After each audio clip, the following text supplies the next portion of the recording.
Because of the social media circus surrounding the Johnny Depp-Amber Heard defamation trial, it was easy to overlook one of the principal, yet least likely actors in the courtroom drama, the American Civil Liberties Union, which ghostwrote and placed the 2018 Washington Post op-ed by Heard about surviving domestic abuse that was the basis of the trial. It's only the latest example of how the group has strayed from its original mission over the past 2 decades. Awash with money after Donald Trump was elected, the ACLU questioned the due process rights of college students accused of sexual assault and harassment under Title IX rules. It ran partisan ads against Supreme Court nominee Brett Kavanaugh and for Georgia gubernatorial candidate Stacey Abrams, a move that current Executive Director Anthony Romero told the New York Times was a mistake. The ACLU also called for the federal government to forgive $50,000 per borrower in student loans. By transforming into an organization that championed progressive causes, the ACLU undermined the neutrality required to fulfill its original mission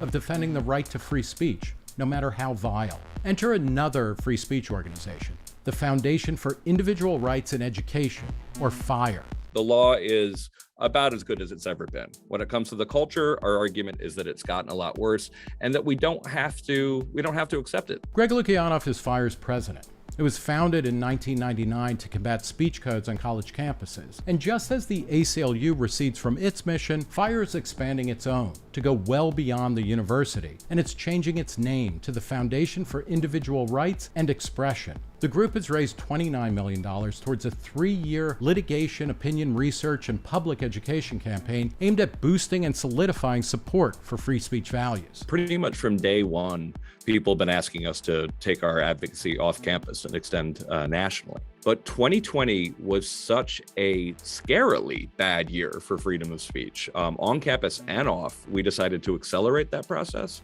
FIRE is also expanding its efforts beyond legal advocacy and into promoting what Lukianoff calls the culture of free speech. As Politico reports, it will spend $10 million in national cable and billboard advertising, featuring activists on both ends of the political spectrum extolling the virtues of free speech. What is a free speech culture? Things like everyone's entitled to their opinion, which is something you heard all the time when we were kids. It's a free country, to each their own, statements of deep pluralism, like the idea, walk a mile in a man's shoes.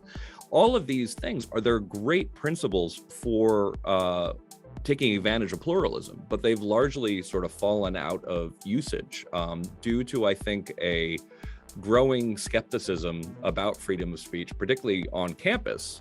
That's been about 40 years in the making. Lukianoff has nothing negative to say about the ACLU, and he stresses that FIRE has worked with the organization since day one and continues to do so.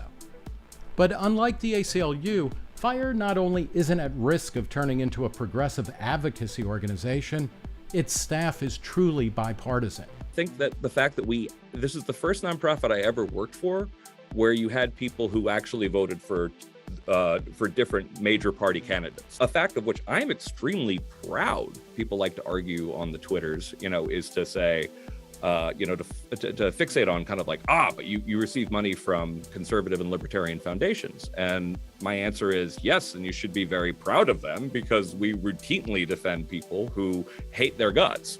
And we never get any foundation saying that they're taking back our funding. Lukianoff thinks that despite the rise of cancel culture, most Americans still understand the value of free speech, but they need to be encouraged to stand up for it. It's really a pretty small minority, and largely at the top. It's particularly pronounced on Twitter, that is sort of anti-free speech philosophically, and thinks that people should shut up and conform.